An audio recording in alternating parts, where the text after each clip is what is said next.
Hey, I'm James from Smoking Dad Barbecue, and I get asked all the time, James, I'm interested in jumping into the Kamado category, but do I need to spend $3,000 to pull it off? And I already found out earlier this year, I sold my Classic 3 and bought myself a Series 1 Big Joe, and I was blown away at how close I can get similar results on a grill, the Series 1 that costs nearly half as much as the Series 3. And so this has me wondering, can we push this boundary even further and get something like the Chargriller Akorn, which you could have 6 of for the price of a Big Joe Series 3. And so this presents a couple interesting options for a head-to-head. They are both Kamados.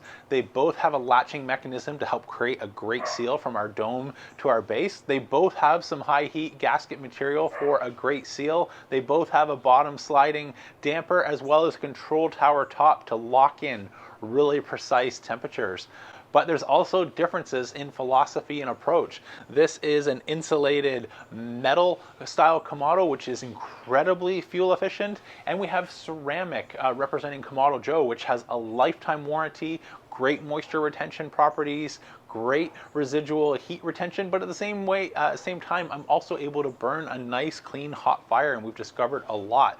And so I want to find out what's really the best bang for your buck. So we're going to put two opposite ends of the spectrum from a price perspective, head to head, and see if you can taste the difference. Let's get started. Let's build our fires and prep our beef ribs. So representing Team Kamado Joe, I'm going to be doing today's smoke on the Kamado Joe Big Joe Series 3, which is the top of the line for the Kamado Joe lineup, both in size and space. So the Big Joe is the largest, as well as generation. This is the newest one. The Big Daddy comes with all the latest, greatest pieces. We've got a multi-piece ceramic firebox to help manage our expansion. We've got high heat gasket material top and bottom. We've got our control tower top, which like the Akorn can slide left and right, but it can also swing all the way open, and it can reach scorching temperatures. It also comes with innovation. So there was out of Harvard an article I came across, which is ultimately what pulled me to Team Kamado Joe from Big Green Egg, on the science of making better barbecue. And this led to the invention of the slow roller, which is a hyperbolic smoke chamber, easy for me to say, which the claim is that it circulates smoke over your food 20 times more than a conventional setup, which I imagine will be what we would get on the Akorn. So these are some big, bold claims, as well as some big, bold innovations that come with that price, as well as a completely different owner experience. So instead of warranty going sort of 1 to 5 years, depending on the metal components, we have a lifetime warranty. So as long as I keep this grill for as long as I'm alive, I am covered by a lifetime warranty. So which one should you get? Can you create great food just starting off for a fraction of the price, or do you need to jump all the way to the Big Daddy? That's what we're going to find out today. So I'm going to set up using what I know gives me the absolute best results, and I call this the Double Indirect. Sounds fancy, but if you've ever cooked pizza on a Kamado, you've already done Double Indirect, which you know by placing your pizza stone directly above the fire, it'll get too hot and it'll burn the bottom of your food. We are solving the same thing here, which is that we run a nice, clean, hot fire. Hotter fire, clean burning fire creates better tasting smoke, which is what I get off my offset or my pizza oven. But that usually comes with the cost of too high a temperatures. And when the fire is below our food, it means that we often burn things. And so Double Indirect solves this by using both forms of included heat deflectors. We're going to use our slow roller first, after we add some smoking wood, cover it up with charcoal, start our fire, and let that come up to temperature. And then I'm going to drop in the heat deflectors using the X accessory rack above that and my cooking grid. So this is giving me an extra level of protection from the fire, so we can run a hotter, cleaner fire, take advantage of the slow roller, supercharging that smoke all the way over our food, and not run the risk of overdoing our bottom. It's been a game changer. You can set this up on Series 1, 2, and or 3, and I've got a couple of videos on that if you're interested. So that's how we're going to set up the Big Joe Series 3. Let me show you how we're going to set up the Akorn. Okay, similarly for our Akorn, we've got our top and bottom vents all the way open. And so I'm going to take the same number of, I have 4 smaller, I normally don't go with 4, but these are very small pieces of smoking wood, bury them in under the charcoal, cover them up, add a little bit more charcoal, and start our fire. Okay, using my Grill Blazer grill gun, we've got a nice hot fire started in the bottom of both grills. I started each on the front working its way to the back. Is in all Kamados I've used, that's the natural fire progression. So I like to make sure I've got a little bit more charcoal in the back than I do in the front, so that will work its way there. The one accessory that was not included that you have to buy extra is a heat deflector. So this is the Chargriller Akorn ceramic heat deflector. I'll just drop that in there. And then on both grills, I'm using a SmokeWare drip pan just to help keep some of those fat drippings off of our heat deflectors. And I've covered them both with foil, which just makes it easier to clean up. We can drop in our cooking grid. And we don't need it today, but if you wanted, you've got this included extra rack that we could be using as a warming tray. Since we're not going to use that, I'm going to leave that out today. Let's close the dome and let this come up to temperature. Okay, we've got our 2 fires started, so now it's time to get to work on our beef ribs. Now, as you can tell, I'm normally a big fan of the overnight dry brine, and we are not doing that today, as these have both come fresh from the butcher. So the next best thing you can do, actually going from the overnight dry brine, if you don't have time to do that, is getting the seasoning on right before. There's sort of an awkward phase where if you get it on a little bit early, it starts to draw out some moisture, but you don't get the benefit of the salt all the way through. And since we want that nice black bark, we're gonna do a salt, pepper, and garlic rub deconstructed. So instead of pre-mixing it and adding it, we're gonna do layers, so you can start to get each element sort of hitting your tongue when we go in for our final bite. Let me bring you nice and close, show you the right before you cook deconstructed rub method. All right, let's get our ribs out of the package. And so this is really straightforward and simple. So the salt is Diamond Crystal kosher salt. Garlic is just granulated garlic.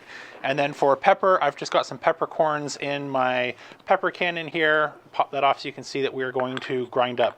You don't need to use the pepper cannon, but for me, it was a worthwhile investment. There was a time where I counted up in my drawer, I had over $200 of pre-bought spices, and they tend to clump together and lose their aroma, their oils, and everything that makes the spice special. So whether you have any normal pepper grinder, you want something like the pepper cannon, going with fresh cracked black pepper makes a world of difference in the flavor, and I would highly recommend it. So to do that, what I'm going to do is I'm just going to take the bottom, give this a couple grinds, so we've got our fresh pepper ready to sprinkle on.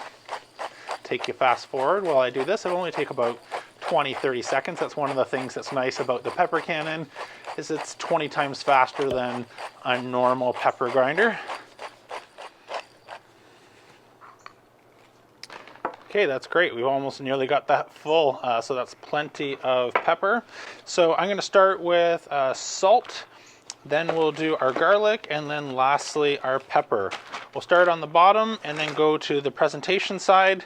And we're going to keep it really simple. We're not doing any other trim work. So nice even, a little bit more. Nice even sprinkle of salt. This is the least salty salt by volume, if you will, from salts. If you were using something like Malden's, you'd want to go a little bit less, but Diamond Crystal, this is about the right amount. Then we'll go for our garlic. You don't want to go so thick that it's starting to cake on. Just a nice light sprinkle. And then our fresh cracked black, woo, like I said, not too much. Fresh cracked black pepper. And we'll do the same thing on our presentation side. Take you fast forward when these are ready to go.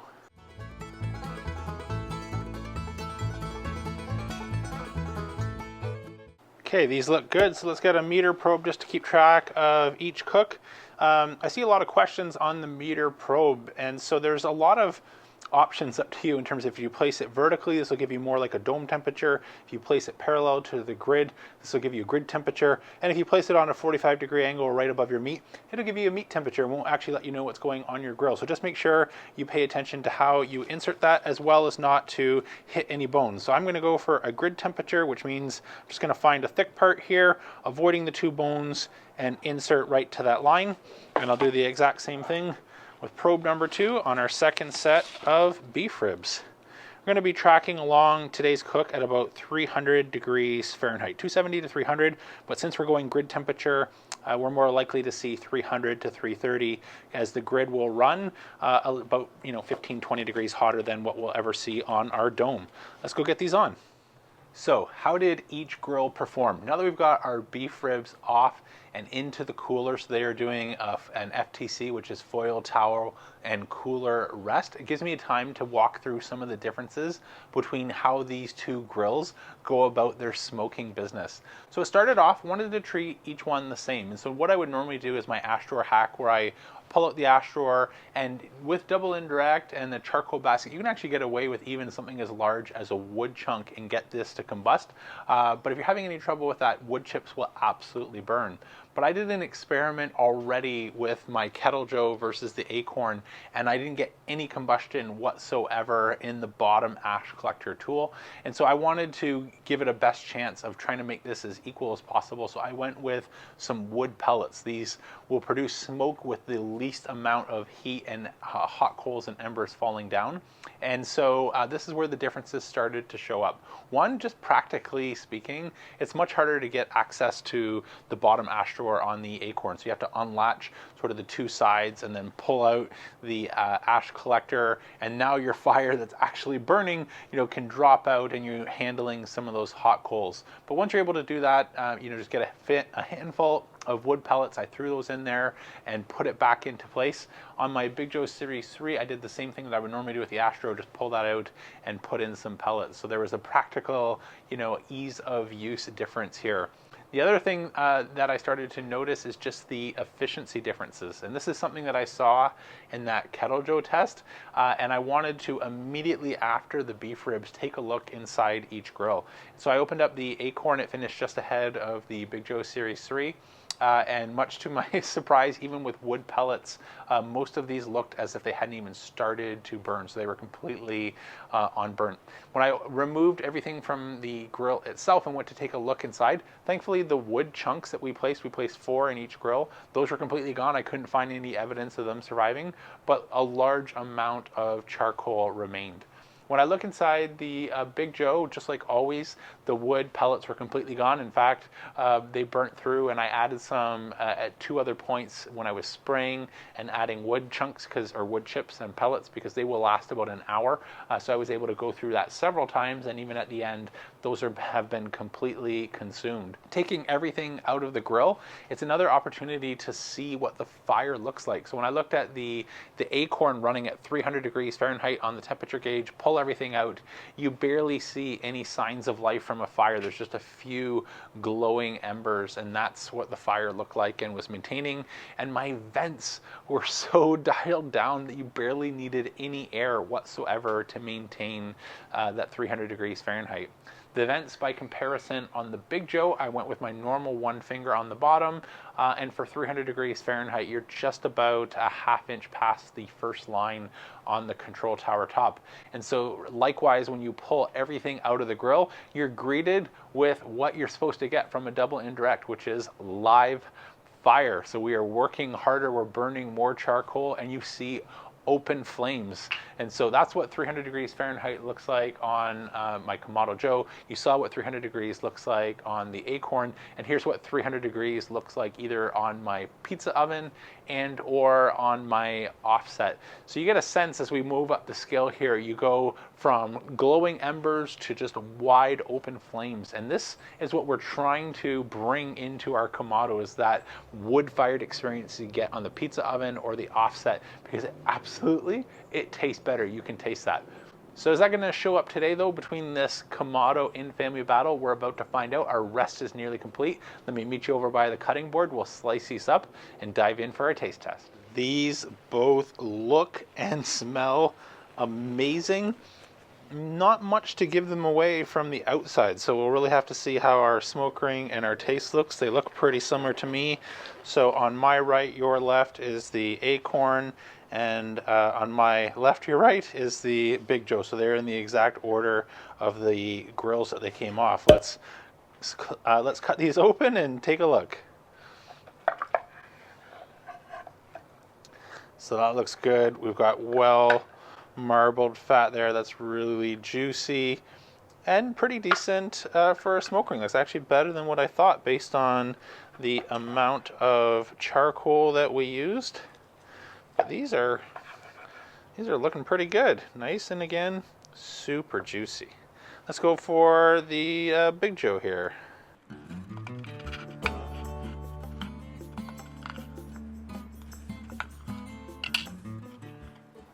So maybe a little bit more pronounced smoke ring, some really well rendered fat. If I just kind of hold up these two end pieces side by side, we can take a look at. Again, not a ton to give them away in terms of the smoke ring, but I would say it's definitely more pronounced here on the Big Joe, and they they look incredibly juicy.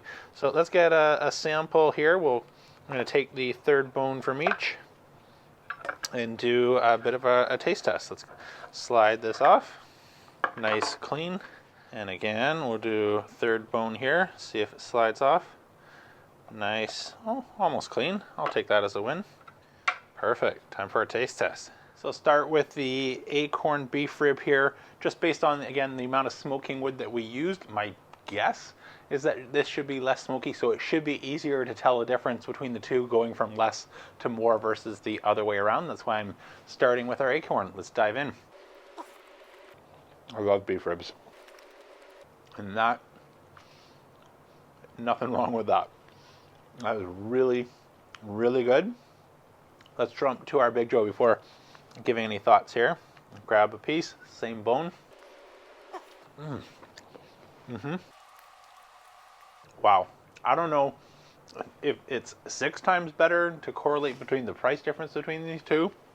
This is significantly more than double, at least, better. So what are you getting? Again, there was nothing to sneeze at this beef rib. If you're looking at getting into the Kamado category, nothing to laugh at or sneeze at here in a sub $500 price point. But are there differences in terms of how the cook went out, in terms of the usability of each grill? Absolutely. Are there differences in the taste? Absolutely. And so what are we getting? So first, I'm getting a difference in the bark. And so even just cutting through the Akorn grill, I felt there was more tension on the bottom. So a good sharp knife, it doesn't have a problem getting through. But there was more resistance cutting. So that tells me that, again, the heat coming up from the bottom is making that a little bit more overdone. I don't have 2 sets of deflectors that come with the Akorn. In fact, even the heat deflector itself is an added accessory. So could we find a way of maybe jerry-rigging up a double indirect? Absolutely. If we got an air gap, put a pizza stone or something like that, that would fit. I think you could pull that off. But since that's not included like it is on the Series 3 Big Joe, where you get the slow roller and heat deflectors, I wanted to try and keep it as fair as possible between what you actually get with each grill. So we're getting an easier cut through on the bottoms. That's the double indirect, and that theory applies to all Kamados where you've got heat underneath the grill. So could we find a way that would definitely help with the bottom? The next thing that I'm getting is the bark on top. So the texture of this bark is amazing, but you're getting just more sort of texture, if you will, to the bark. This one almost tastes just a little soggy and mushy. It looks very similar to my eye. In fact, if you mix them up, I'm not even sure just visually I'll be able to tell the difference, but your tongue can. So without that visual aid, you're getting a more pronounced bark. Maybe that's the slow roller, maybe that's the double indirect. But the hero of the show, I'm talking to you, I want another piece. The hero is the taste, and that, with any barbecue, is all that matters. But the smoke on this is so bright, so crisp. It's exactly what you want. It's not like the experience where you over smoke something, you have dirty smoke, and it's like going out in the forest in a rainstorm and licking a wet tree. We're getting none of that. This is good smoke and is more similar, I'm not saying the same, but more similar to what you would get on an offset style smoker. I've done a brisket head-to-head against my offset. I keep learning a lot from my offset that I try and bring here. But this notion of trying to get open flames inside of our Kamado has been one of the key takeaways that my offset has taught me to try and figure out a way of doing that in a Kamado, and that's where the double indirect idea was born. And boy, oh boy, can you taste it. So not only is it easier to maintain and control and don't overdo the bottom, but you get dividends when it comes to the taste test. I hope you really enjoyed today's experiment. If there's something else you'd like me to see compare, let me know down in the comments below. And while you're there, be sure to check out the member section. I go live once a month with members and answer questions in a little bit more of an intimate setting than these pre-recorded videos. And since I'm nearing 100,000 subscribers, I'm going to be doing a giveaway. So Kamado Joe and I will be partnering up to give away a Kamado Joe Classic Series 2 along with a bunch of gear. And I'm going to be doing that giveaway as soon as I cross 100,000 subscribers. And all you have to do is be subscribed and you're entered to win. So if you haven't already, make sure you hit subscribe. That's it for today though. I'm James from Smoking Dead Barbecue signing off. Remember, don't be afraid to fire it up. Yes. Mm-hmm. So good. Mm.